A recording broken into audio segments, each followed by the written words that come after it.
Welcome to the Farmizen Show, where we uncover the delicious interplay between food, farming, and wellness, shaping a brighter, healthier tomorrow. Better for farmers, better for the planet, better for you. Let's dig in.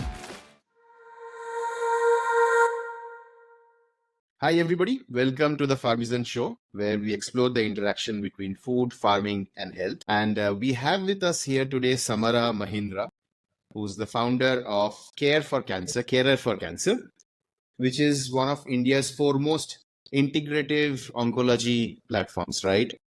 And today's episode is kind of a little bit serious because we are going to explore the link between cancer and food. Okay.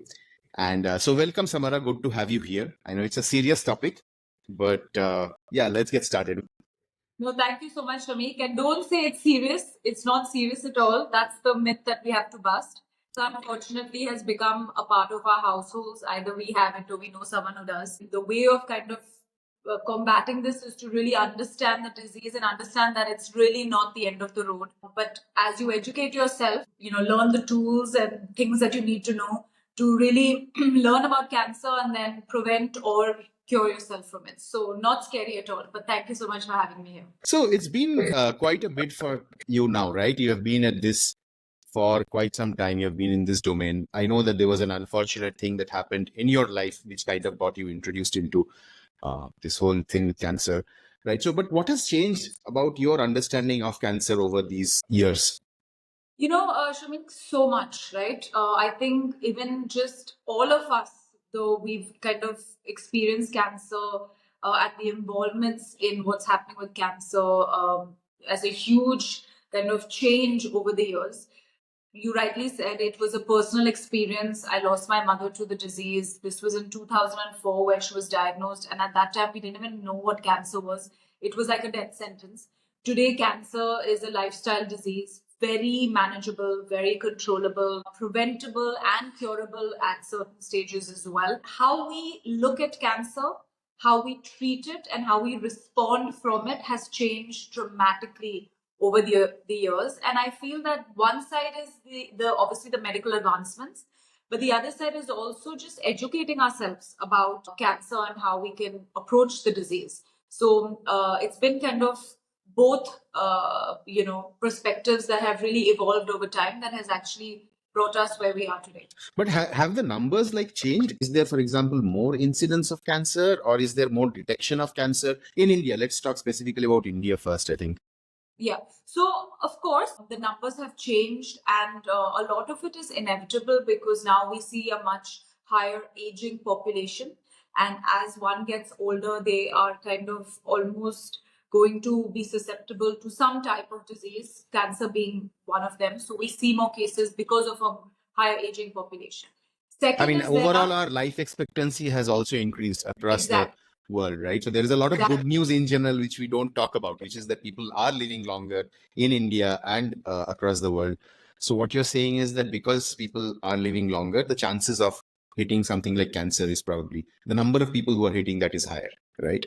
So Okay. that's one of the reasons. The second reason also is the phenomenal screening and preventative tests that have come out today. So we have many more people screening for cancer, and I'm talking about India, right? We have a lot of these cancer screening drives and campaigns that are taking place on a mass level all over rural and regional parts of India and urban India as well. People are more conscious post COVID to take their preventative health checkups to kind of screen for different cancers. So you pick up more cancers and hence the rates go up. Third is also this is more of an unfortunate circumstance, but cancer has become a lifestyle disease. And unfortunately, you and me know lifestyle has not really improved. We live in very, very polluted cities. I live in Gurgaon in Delhi, where air pollution is a big issue. The food that we consume, the sedentary lifestyles that we are leading, the stress that we experience, the lack of sleep or the lower quality of sleep that we're experiencing, all of that has a huge impact on our immune system. And lifestyle is also propagating our, at least increasing our risk of cancer as well. So just before we dive into the topic for the day, I have one more final kind of question. I mean, from a detection perspective, right? You mentioned these health checkups, etc. Now, when I go for my health tests, I usually do the very standard stuff, right? The lipid profile, the blood sugar, and all of those sort of things. I know that women need to do some more things like your, for your breast cancer checkups and things like that. But in general, what sort of tests should people be doing? Because, I mean, is there a way to identify cancer even before it like manifests itself as a particular symptom? Absolutely. We are trying to actually work with health insurance providers. We are trying to work with insurance brokers, with large corporates to customize and personalize their health checkups.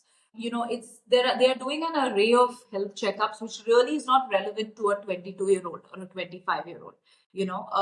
So you need to personalize the type of health checkup you're doing for yourself based on your background, comorbidities, your age, genetic profile, so on and so forth. When it comes to cancer, unfortunately, it's a disease that does not discriminate. So whatever your background is, whatever your age is, you have a susceptibility to, develop cancer. Of course, as you age, your risk probably goes higher, but all ages get cancer.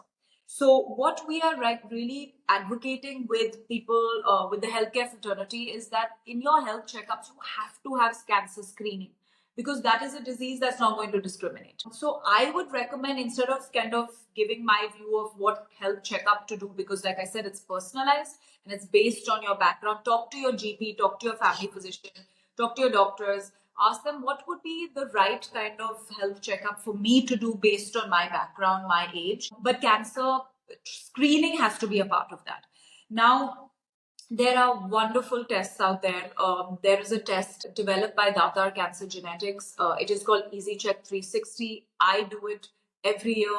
My family does it every year. It is a blood-based test that can screen for over 30 different cancers while you're asymptomatic. See, as soon as a person becomes symptomatic, then there is some manifestation of the cancer that's already progressed in the body. So while you're asymptomatic, where you don't even feel that you have anything wrong with you, it can screen for the cancer. Now, unfortunately, we are in a country where people are very scared of doing that test. They're like, no, I rather not know. But with Right. cancer, it really is not a I rather not know situation. It's I rather know, and I rather know sooner than later, because that is going to be your answer of whether you're going to be cured or not. So if you have a test like this that can and you call a phlebotomist to your home, it's you get your reports in 12 days. It's one blood test, like any normal blood test. You don't have to be fasting or anything, and you screen for all the different 30 cancers, and you just have to do it as an annual checkup.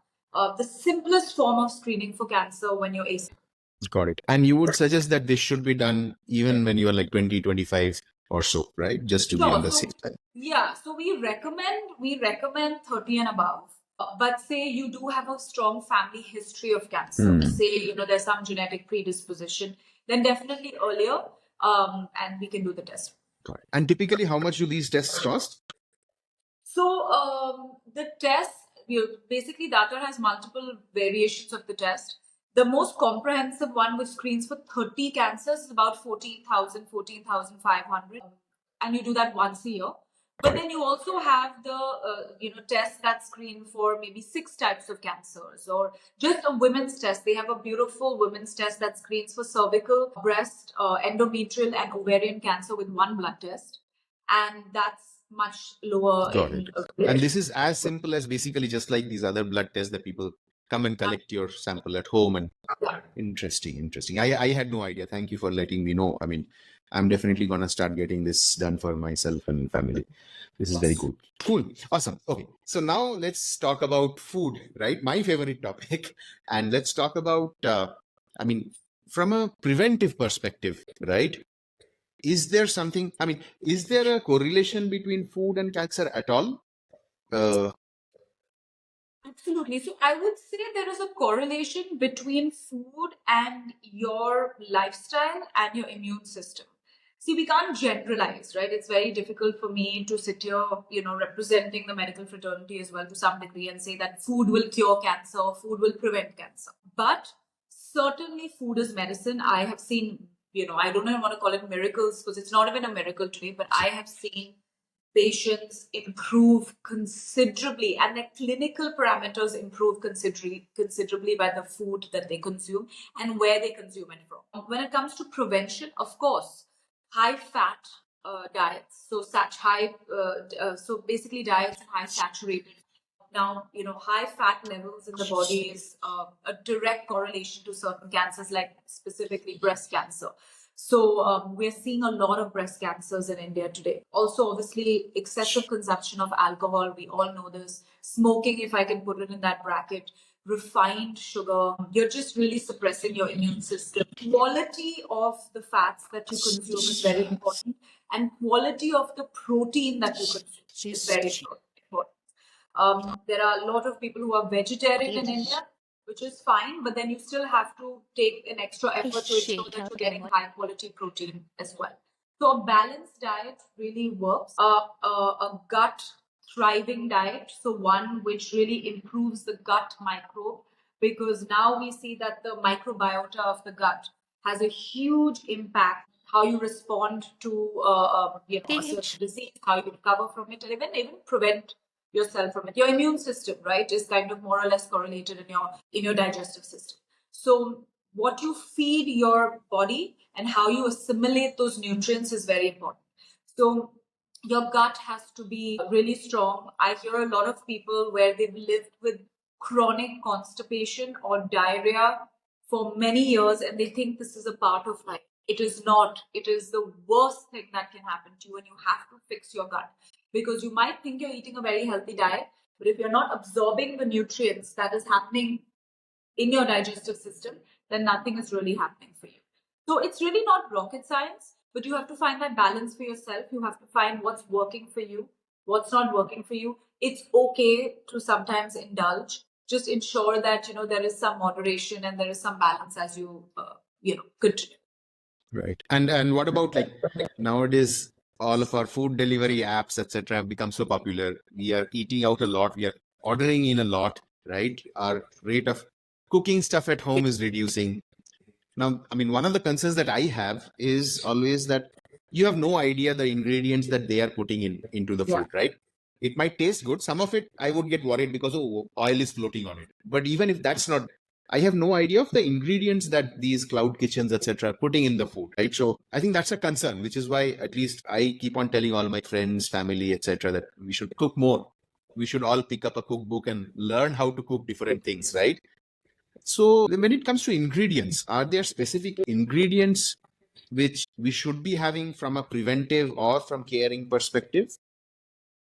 Sure. So, I mean, these are the ingredients. So, I'm really glad that you brought up ingredients because we don't talk about that. And that's why I love what you do as well. Because of the fact that I'm thinking we're ordering salads from outside, but then we stuff it with really, really rancid kind of dressings. We're thinking that we're ordering healthy food from outside, but like you rightly said, it's the oil that they're using, it's the salt that they're using, and the level of it. We really don't know what's going into it. And where are they sourcing these ingredients from? Now, remember, it's mass production. So they are not going to any organic farms or anything even closely related to get high quality ingredients. You can eat the best food if you just take a little effort into see where it's coming from. Where are you getting your ingredients from? If you cannot afford organic, because it is unfortunately at times more expensive, that's okay. But still take that little extra effort to see, okay, fine, where am I getting it from? And if I'm getting it from a certain source, am I cleaning it well? Am I kind of soaking it in baking soda and water or a little bit of vinegar? Am I taking that extra initiative? Because that goes a long way. When we look at certain ingredients, it's difficult to kind of generalize over here, but I would say all our herbs and spices of, in the Indian diet is phenomenal for us. We just have to go back to our roots. I mean, we go on, this whole curcumin became a fad globally of how it impacts your, inflammatory system and so on and so forth. But people don't realize that you have to consume curcumin with certain level of fat and maybe a bit of black pepper, which kind of increases the absorbability. So it's a combination of ingredients that actually represent in terms of how it is absorbed in the system and how healthy it is for you. So taking a little initiative to understand where your food is coming from goes a long way, more than even, okay, I have to put this into my diet. just getting fresh fruits and vegetables, regional, local, seasonal, is good enough.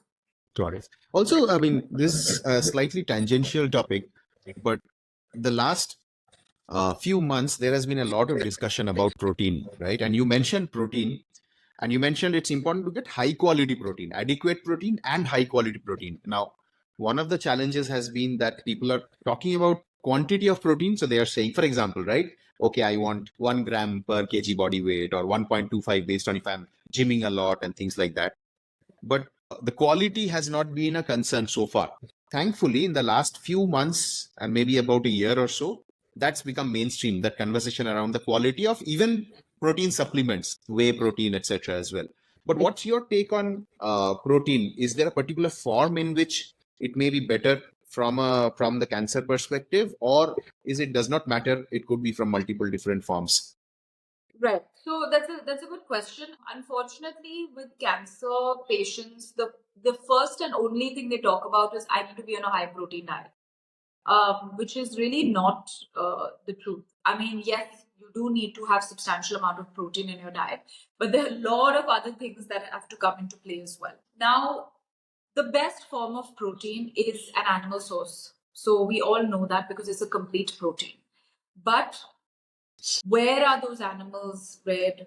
Are they kind of being injected with hormones, growth hormones, antibiotics? Because you're consuming that, so you rather not consume it. So when I say eat high quality protein, if non-vegetarian, if you're comfortable at eating animal protein, that's wonderful. Meats are wonderful for cancer patients. Fish is really, really good, but again, you want to go for the smaller fish that does not contain too much mercury, and then take that extra effort to see where are you sourcing those ingredients from. Are they, are these has the produce or has the animals, the fish, been reared well? Are they, producing good high quality milk and eggs? And there I would say spend extra, get organic, ensure that they don't have antibiotics and those kind of things, and that's a fabulous form of protein. I would say curb the red meat for at least cancer patients. It's difficult to digest. And if you're vegetarian, there are multiple sources of protein. But to find a complete protein, it's a combination. So lentils and beans, and then with a bit of brown rice and a certain, vegetables, broccoli, all of this combined can create a complete protein. So you have to take a little bit of an extra effort to create that complete protein. But again, very easy to get your protein sources from a vegetarian diet as well. Got it. People also talk a lot about our food creating like a acidity or alkalinity in our food and the impact that might have on cancer cells and stuff like that. What's your take on that? Is that a myth or is that something to think I about? mean, we get all sorts of people coming to us saying we want to be on the ketogenic diet, we want to be on the alkaline diet, whatever it is. Really, honestly, so ketogenic diet does have significant amount of research behind it, but a ketogenic diet is not one that is conducive for everybody. People need to understand this. That you can't put every single patient on a ketogenic diet, and people think ketogenic diets are easy. It's not. You have to go into a state of ketosis for a long period of time, which is very difficult, and already it's a challenge being a patient, and then on top of that, alkaline diets are a little bit of an iffy topic over here, because again, it has taken this whole concept of everything has to be alkalized, and that's how they've come out with alkaline water and all sorts of stuff. See, your body has to maintain a certain pH. Your gut has to maintain a certain pH. No matter what you eat or don't eat, it will have to go back to that pH level. So I don't necessarily condone anything like an alkaline diet. If you consume healthy, again, good quality, balanced food, a balanced plate of your high quality protein, good fat. Fat is so important. And then of your carbohydrates that are essentially vegetables with a little bit of grains. And these grains are not wheat and white rice, but more the regional grains. Um, it's a fabulous diet to follow. Right.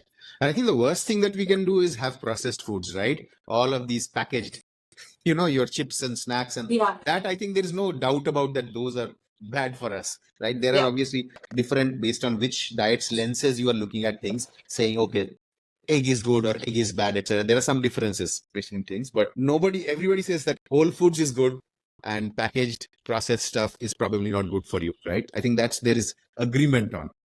Right. Absolutely. See, packaged processed food, if you take it from a shelf, it's going to be what is the perishability of that?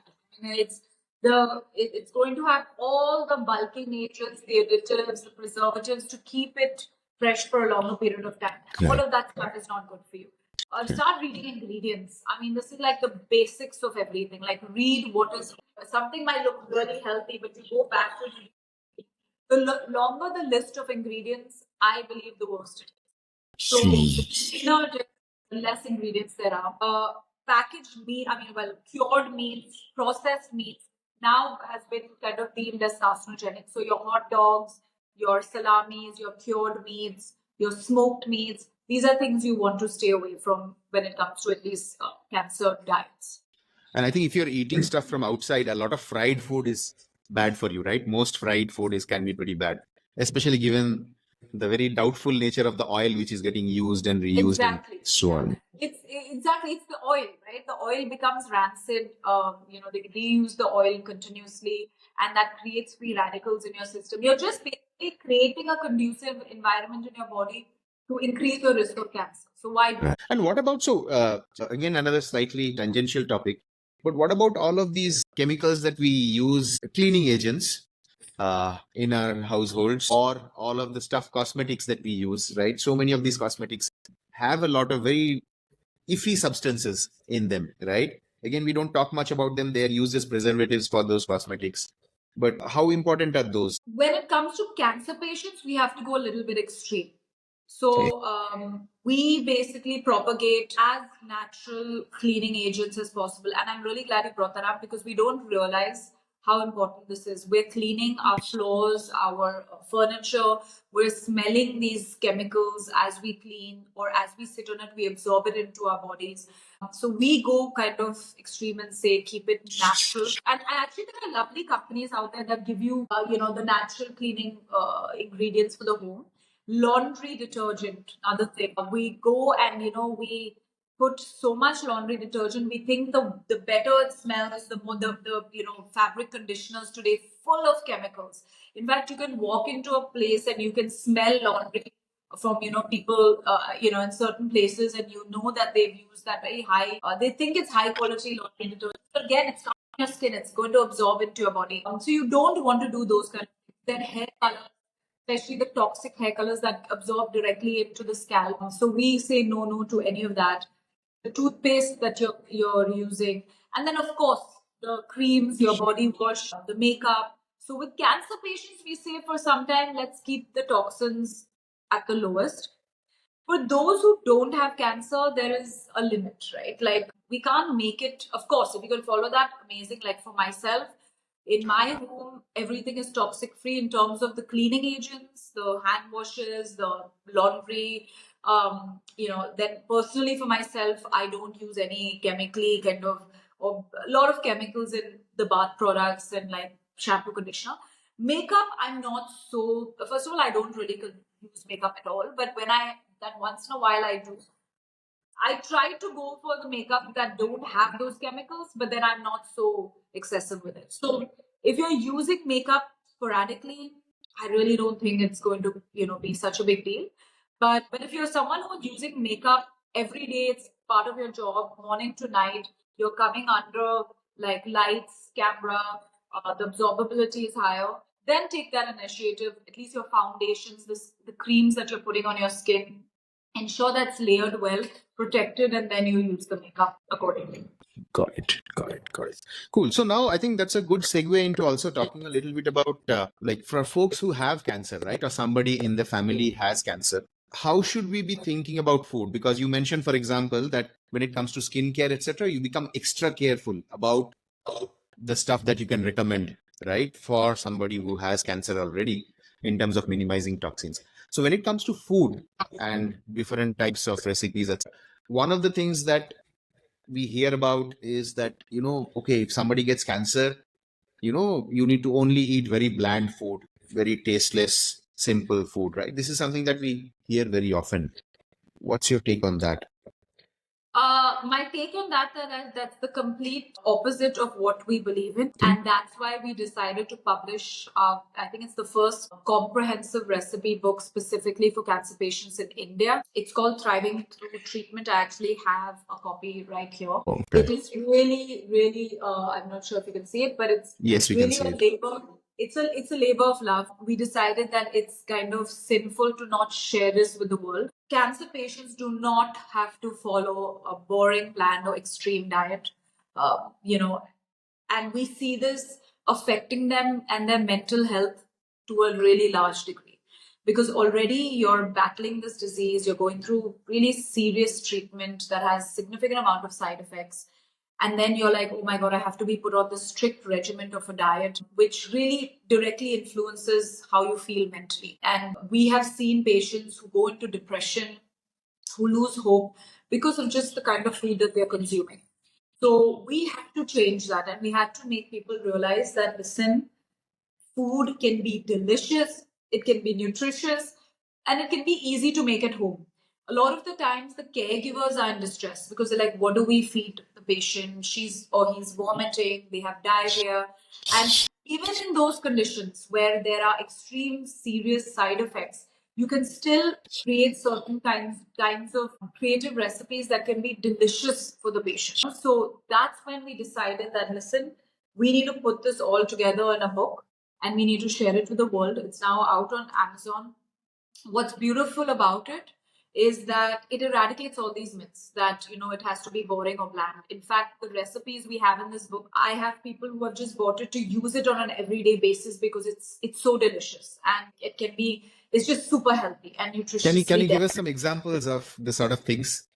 It's Sure. lunchtime, so I want to get hungry. Yeah. So basically, what's wonderful about this book, which I want to show you, is that we've kind of made it very specific for patients, right? So we have kind of broken down like the different side effects that patients have. So Oh. they require more protein. They have, say, gas issues, which is quite common. They need, weight loss, immunity boosters. There are things like sore mouth, where patients have to have more liquid diets. Then there is even things like a low blood count, so improving your blood count. Oh, okay. And then Interesting. and then cooling foods, low carb food. So everything more or less that a patient experiences is kind of listed in this book, and every segment. So if you have extreme nausea, we give you wonderful recipes. So this is like our nausea chapter, where we kind of give you multiple recipes over here of. So if somebody is undergoing chemotherapy, for example, and is experiencing a lot of very strong side effects, at that point of time, they could essentially say, okay, these are the things, or their caregivers could look them up, right? Absolutely, and can be made at home. So under nausea, we have different recipes that you can consume. You can make at home. Nausea, we keep it more as liquid. Consuming these concoctions because it really reduces the nausea. Something as simple as cold applesauce, so mint and ginger tea, and how to make that. Sea salt crackers. So very specific for the patient, very specific to their side effects. Very easy to make at home. Great for caregivers because they can literally go through this and then they can, say, okay, fine, this is the side effect today, and this is what I can make for the patient at home. Got it. And how many recipes are there in the book? There are over 80 to 90 recipes. And then, it includes vegetarian, non-vegetarian. It's Indian, but it has some continental dishes. And it's also got desserts, which is very, very important because why not? Why, this thing of not eating sugar, but there are many substitutes where you can have delicious desserts for patients as well. That actually brings me to another point, which is around artificial sweeteners versus. So on one side, you have things like monk fruit, etc., which are natural ones. Then you have things like stevia, which some people like it, some people still know it's also a little bit of a problem based on whether you want to lose weight or not. And then there's the aspartame, other erythritol, etc. Do you guys have any particular recommendations around these sweeteners? Sure. So even in the book, we've kind of given the substitutes of different foods and different sugars, so you can pick one. But what I can tell you is aspartame is a no-no. I mean, we all know this now. We kind of go for the natural, have, organic jaggery, really, again, high quality, has to be sourced from a good vendor. I have jaggery. If you are consuming a lot of sugar, first of all, try to curb that. See, jaggery is still going to increase, kind of spike your insulin, and it is still sugar in a certain way, right? But it comes with its minerals and things like that. So it's a better source of refined sugar. But I would say go for jaggery if you're having, maybe 2 teaspoons a day. If you're having higher sources, then I would say stevia is a healthier option. But again, the stevia that you're having, you rather get the stevia leaves. You rather kind of, create that concoction at home. It's not very difficult, and use it as a sugar. See, one of the things I believe is going to be an issue around specific food for cancer patients in the family is that it's always very difficult, even mentally, to prepare like separate food for the rest of the family and separate food for the patient.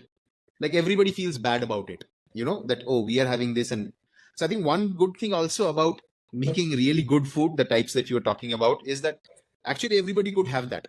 Just because it's nausea preventing and which is helping the cancer patient does not mean it has to be unappealing to the rest of the people in the family, right? So that's, I think, an interesting point. We work with thousands and thousands of patients, right? And it's specifically working with the caregivers. Like, they are the ones who are cooking the food, who are involved in obviously the creation of the diet and things like that. We say, listen, make this your food that you're cooking at home because it's so delicious. So you might as well consume it as well. So we kind of say, like, make this food does not have to be separate for a patient, and it automatically becomes like that, Shanik, because once you see our diet plan, so even in this book, you'll see that all of this is something you want to consume in your home, and you would like to consume yourself. So there's nothing like creating a separate diet regimen for the patient, unless there are comorbidities, unless there are things we have to take into consideration that are very specific as for the medical condition of that patient. Other than that, it's a diet that everyone should follow, and it's delicious. Got it. And is there any specific thing around more fresh stuff? Like, in the sense, like, what about fruits? Should you be focusing on having X amount of fruits and vegetables per day? Like, for example, there are different guidelines, right? Some people say that you should have 5 cups of fruits and vegetables every day. What's your take on that? I'm not, I see, honestly, again, I'm not a clinical nutritionist. This is where my clinical nutritionist will come and give you, exact quantities and things like that. Again, it's based on person to person. I'm not so, adamant that you have to have so many servings of fruits and vegetables a day. I feel that consuming, at least a meal or two of, definitely with 2 of your meals having some amount of vegetables is very, very important. And having a portion of fruits a day is good. See, fruits also, you don't want to overdo it. Like in India, we have this perspective that if we are fasting means you will still have fruits the entire day. That's a significant amount of sugar. It might be fructose, it might be one which is from, a fruit, but it's still a lot of sugar that you're loading your system with. So you don't have to excessively consume fruit, but definitely a portion a day, great. Vegetables, you can't go wrong. The more vegetables you consume, the better it is. It's great roughage, it's great fiber. A lot of people get constipated. You don't want to be constipated when you're on chemotherapy. You want to flush out the toxins. So vegetables become very important. Water becomes very important, to just kind of flush the system out. Right. Now, in terms of when, we'll shift gears a little bit, but one of the things I want to understand is, see, for example, you live in Gurgaon, right? We have heard about all of these Delhi NCR, the AQI being very high and things like that. Climate change is happening all across, right? Our cities are getting more polluted. So there are certain things which are under our control where we can be more conscious about the food, the source, the ingredients, the type of food that we consume. So certain things are under our control and certain things are not under our control because we have to live in cities for our economic life. Not all of us can afford to, go 100 kilometers away from the city and just stay there and do remote work, which might be the ideal actually. So, would it be accurate to say that like there is a bunch of stuff that is happening which is essentially increasing the risk factors of cancer, right? So the things that we have in control, we need to become more serious about that and make sure we kind of counter that. Is that the right way to think about that? Exactly. Exactly. So I'm asked this question all the time, and I always say, listen, it's balance because you can't live in extreme. How do you do it? I work in the space of cancer, and I know air pollution is one of the worst things that I can be doing to myself, and causing this kind of inflammation in my lungs and actually breathing these toxins. But unfortunately, it is what it is. I have to live here at least for now. So am I doing everything else that is can kind of decrease the risk? So am I living healthier in the other ways? Am I sleeping well? We really, really don't look at. I mean, we ignore the importance of sleep. It's the most important because that's where you kind of build your immune system. That's where you kind of regenerate your cells, replenish your cells. So the better quality sleep you have, it's just showing more and more evidence towards combating diseases, to be honest, and your immune system. In a place where we're in tier 1 cities where there's high stress, you're going to have a lot of packaged foods, you're going to be in a place where you're breathing toxins. Like for me, I try not to eat out as much as possible. I try to get the exercise in. If there is air pollution, you should see me, I am like, I look at the AQI every single day, to just see, should I step out or should I not step out, and you have to take those precautions during that time. I think it's October, November time when it gets really bad. I like to leave because then it's just unbreathable. So that's when I see, I'm from Bangalore, so I'm not used to Yeah. this level of pollution, air pollution at least. So I want to leave. But then it also depends, right, Shamik? What is priority to you? Like for me, my husband very well says, but the air pollution. I've lived here my whole life. I don't even consider it as an issue. For me, it's a very big factor of my life. Like it's an important factor. So you have to prioritize. So for us, I said it's unlivable for me now. Now, I mean, I'm pregnant right now, so I'm gonna have a child, and there's gonna be, a very big change in our lifestyles. And I don't want my child or children to be wearing masks because there's air pollution, right? So you have to kind of make those decisions for yourself. We all work. We can still be in these areas where they're slightly healthier, and you can still work from home if that's what you want, and you have to prioritize. But for those who genuinely cannot make that change, then look at what you can control. Exactly what you're saying. Exercise, man. Like focus on your sleep. You don't have to be drinking every other night. No way to smoking. I know it's very addictive. I know it's difficult, but that's one thing that I would just say a no, no. Not even one is okay. And then of course the food you're consuming and things like that. It just goes back to your lifestyle. So what you can control, you have to double down on. That's Right. basically how it is. And you have to enable your body and create an environment to let the body flush out the toxins, right? So that's one thing. Now, another related thing there in terms of, so because everybody is kind of now aware that yes, there are several things which unfortunately we are getting exposed to. It's also become very popular to do various different detox things, right? So now what's your take on all of these detox programs? There's nothing like detox. Your body will detox what it needs to detox. So there's nothing like a detox program, and that's all a sham. It's. I think we are now too smart and educated for these kind of things. I have been also fooled by being on these detox plans. I've done every diet possible. Then you do these various. The best detox is fasting. That is the best detox. If you can somehow, and again, I'm not saying fasting is for everyone, but if you can have some level of intermittent fasting in your life, the best detox would be that for you. Just give your digestive system a break. You've had a heavy night or a heavy day, you've consumed a lot, unhealthy food, or you've consumed a lot of alcohol. Fast the next day, and that's great. That's your detox. So this detox diets and plans and all of that is, I'm not. Yeah, I don't really believe in it. And I think you bring about one very interesting topic which we hadn't touched about, which the whole fasting bit, right? And I know everybody also talks about how, all major religions have had some sort of a fasting period in them, right? Across all religions, right? So certainly there is something interesting going on there. I think people also talk about the research around what's that called? Autophagy, right? Where, the weaker cells are eaten up, the other cells and so on. So that's also very interesting. I mean, these are just kind of things which are related, but for example, people who go to gym, right, and who are in the bulking phase where they're basically saying, okay, let me build a lot of muscles and things like that, right? And they end up taking a lot of supplements. Yeah. Some people take legal supplements, some people take very illegal supplements as well, right? Obviously, the illegal ones are pretty bad. But even amongst those, the legal supplements, so to speak, I'm not sure what your take on those are, because some of them, like for example, creatine, etc., a lot of people agree that no, this is probably decent, although it will increase the creatinine level in your blood tests, but it's probably decent. But then there are a lot of other supplements also. I mean, what's your take in general about these supplements for people who are on a, okay, I'm going to the gym, I'm, going for muscle definition and all of that stuff. Yeah. What's your take? So again, I would speak again from it's very different for a cancer patient, and it's very different for someone who is trying to bulk and go to the gym and whatever their priority is.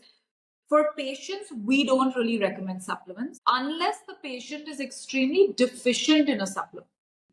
We feel food and the nutrition you consume can very well do that. But if you're nauseous and vomiting for a long period of time, there are a lot of nutrients you're not going to be able to absorb. And that's why we kind of maybe recommend a supplement. Probiotics, I think everyone should be on. So that's one supplement I'm a big fan of, because gut health is really, really important. But again, I will go back to what supplements are you consuming? What is the brand? Are they using bulking agents? You want to ensure that the supplements is as clean as possible. And omega-3 is really, really good. It kind of helps with hormone, balancing and things like that. So there are certain good supplements like vitamin D. Even though we get a lot of sunlight, we don't stand in the sun. So like a cancer patient, most definitely should be deficient in a vitamin. We try to increase it with the nutrition and their lifestyle. But if it doesn't, then we say, okay, have a supplement for a short period of time. So for patients, it's a little different. Now, when it comes to those who are gymming and all of that, I have a very different perspective. I'm totally not for any of this except for maybe a high quality protein powder. Again, what is your objective? Are you entering a I mean, it's really funny you're talking about this, because I fight with my husband every single day about this. He is in the gym for 2 hours. He takes his creatinine or whatever it is, and then his protein powders or whatever. And my thing is that, are you entering some competition? Is there something that that you're so propelled to take these supplements to bulk or whatever? Because these are not long term. Stop it, you're going back to what you were. So you rather take your time, you rather do it in the natural way. And but then if it is something that you need to reach a certain physical state in a certain amount of time, then the natural supplements, the ones that you can take for a shorter period of time, I guess are okay. But definitely not all the steroids. That it's not worth it, because it has long-term side effects. Got it. Got it. Got it. Now, slightly switching gear again, can you just we'll probably wrap up this segment now, but we haven't talked about this very important thing, which is what exactly is cancer? Why does cancer happen? I mean, what goes on in our bodies? Why does suddenly, oh, everything is fine one fine day, I got diagnosed that I have cancer? What happens? I mean, what is the mechanism behind it? In very basic layman terms. Yeah. So cancer is a very complex disease. This is again a question that I'm asked all the time. The question I'm asked is that I never smoked, I never drank, I ate healthy, I was this, I was that, but I got cancer, right? But if you really go deep into their lifestyle, like let me take it personal. My own mother, right? Actually, she never drank. So maybe a glass of wine once in 6 months, and if that. She was never a drinker, never touched a cigarette. Was relatively healthy, was relatively fit. I mean, there was no factors that really showcase that someone like her would get cancer. But if you dug deep into my mother's lifestyle, she was a strong, dominating, independent, very successful businesswoman. And the level of stress that that woman experienced on a daily basis is just not healthy. But today, because I have so much understanding of chronic stress and its effect on your immune system and then your risk of cancer, I see it from that perspective that, my God, the things that she did, the stress was just her life. It was just chronic stress. And while she built this massive company and success for herself, all of that, what was the point? because at the end of the day, she lost her life because she lived in chronic stress. She didn't sleep, as probably as well she had to, and that kind of took over her life. Now, can I say the stress caused the cancer? No, because it is a complex disease. But was it her lifestyle? Yes, it was. It was not a genetic predisposition. 90 to 95% of all cancer cases today is because of lifestyle, some lifestyle related factor. 5 to 10 is because of genetics, because of genes. It is in your genes. And even then comes the school of epigenetics, where you can actually kind of combat that through lifestyle. But so it's all coming down to lifestyle, right? So it's difficult to say this caused your cancer, but now we're getting closer to see, okay, these are the lifestyle kind of, even just having certain incidences that have taken place in your life when you were younger that has created significant amount of stress that has affected your physiological state and your immune system and has still continued to keep your immune system suppressed for a long period of time can increase your risk of cancer. We don't look at it in that micro level, right? We just have to look at everything else. And from the medical perspective, they look at it in a very symptomatic based approach that, okay, this is a tumor, what's the grade, what's the treatment course? It could be because of this, we are not very sure, and then they treat it. But then why is there an increase in the relapse of cancer?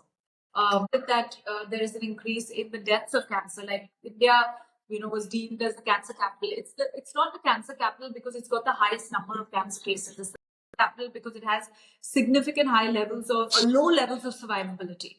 People are not living throughout, and that's because you're not changing your lifestyle. If your lifestyle has been a very important element to why you got the cancer, then just treating it with chemo, radiation, immunotherapy, hormone therapy, and not going back to that previous lifestyle, it's not going to happen. That is why integrative therapies, integrative oncology, precision medicine, and how you holistically treat the cancer. You treat it as a whole, not as a person, not as a one tumor. That is when you see long-term survivability of the disease. And that's how we have to look at cancer.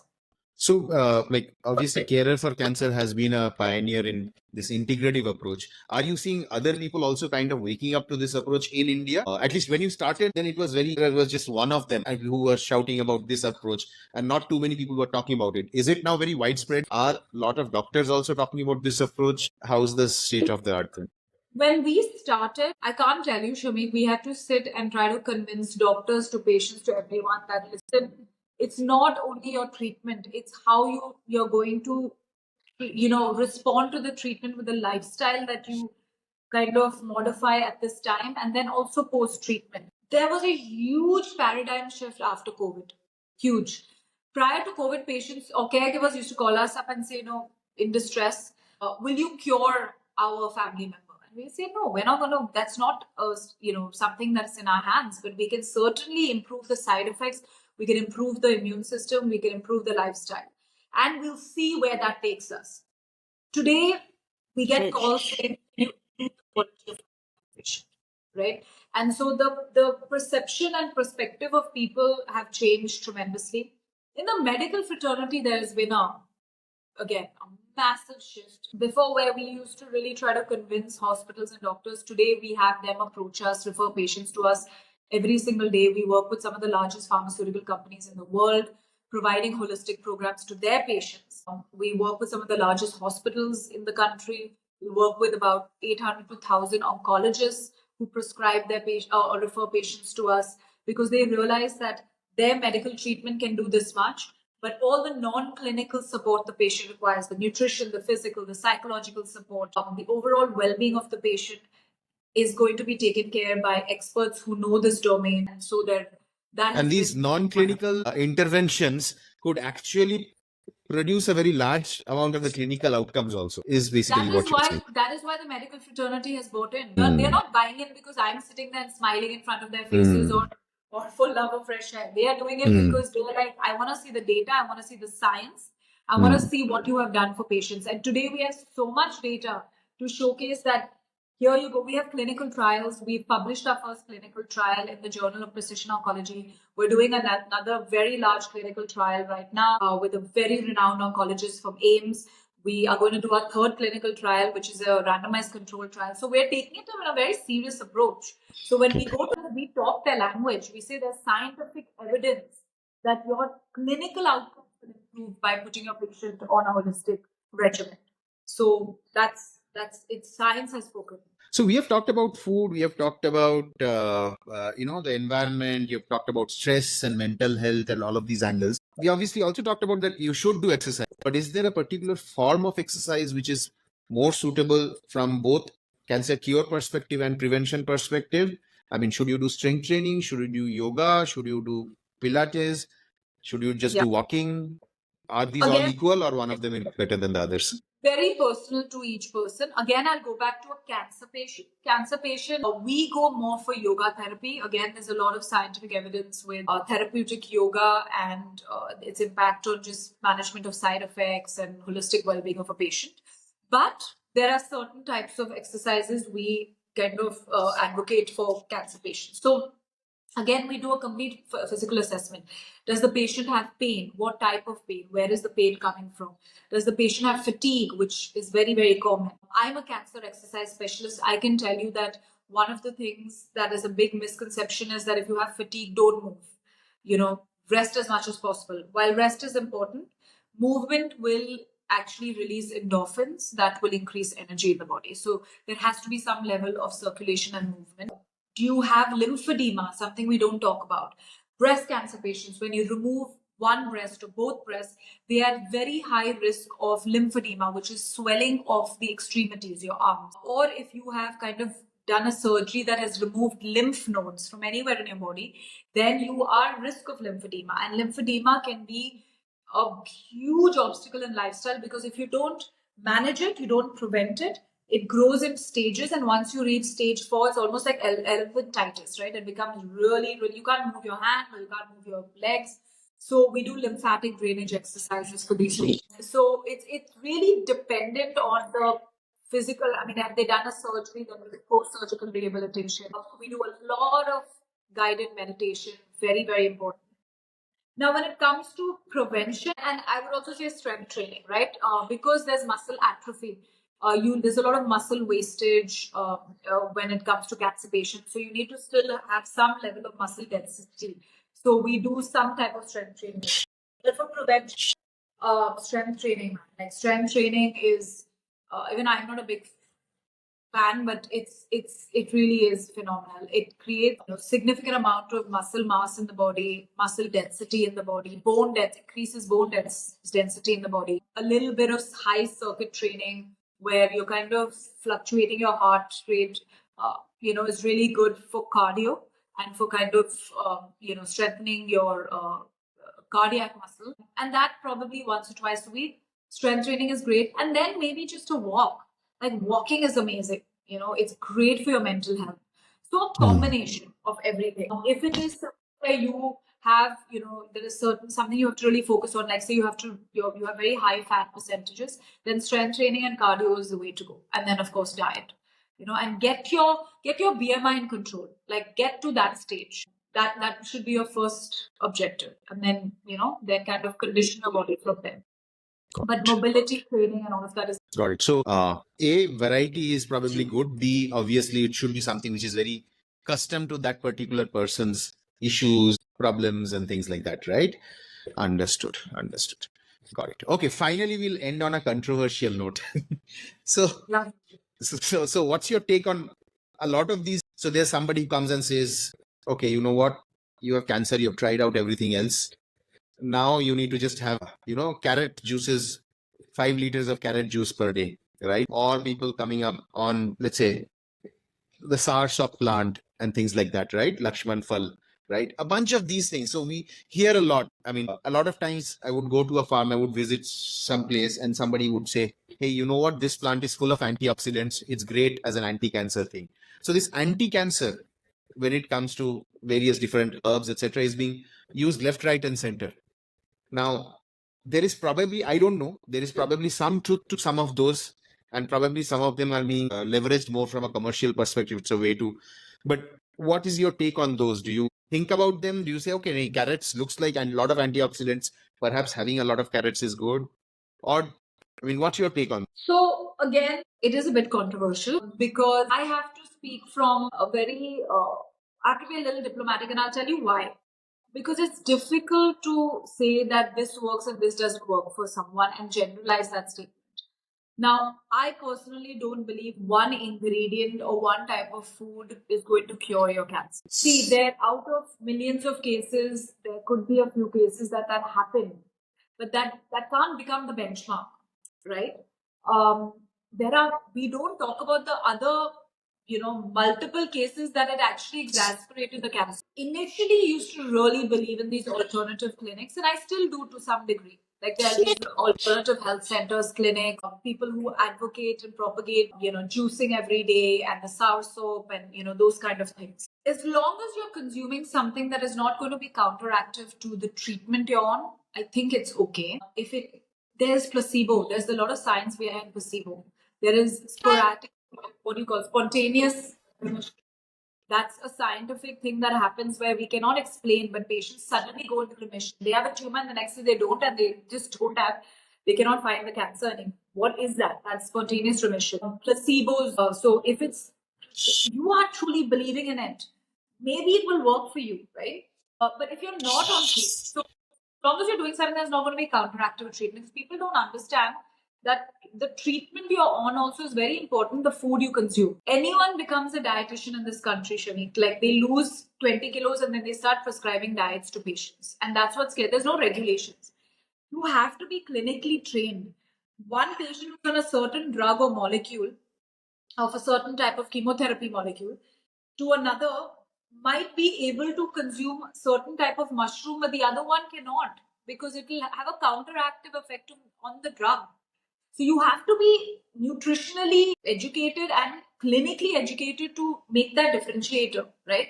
So when you're on treatment, you better follow suit of a trained clinical nutritionist and your medical practitioner. If you're not on treatment, I have not seen many cases where people are cured of this. You can try different things to improve your quality of life, to maybe reduce your side effects. We talk a lot about medical cannabis, CBD. It's becoming big in India. We propagate it a lot to patients. But can medical cannabis cure cancer? I don't think so. But can it really decrease the side effects of certain, like your nausea, vomiting, your sleep, which can then eventually improve your immune system that could possibly have an impact on your clinical outcomes? Yes. So there could be an indirect influence. But no, I'm not a person who believes that this one thing will cure. Got it. Got it. Thank you for that answer. I thought maybe you'll give a pass to that question. Cool.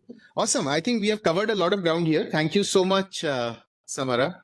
Right. And Thank you, I think to just summarize, right, I think few things, right? One is all the stuff that our grandmothers used to tell us in terms of how we should live our lives, sleep well, drink lots of water, eat a lot of fruits and veggies, have a well balanced diet, don't take tension, be stress free.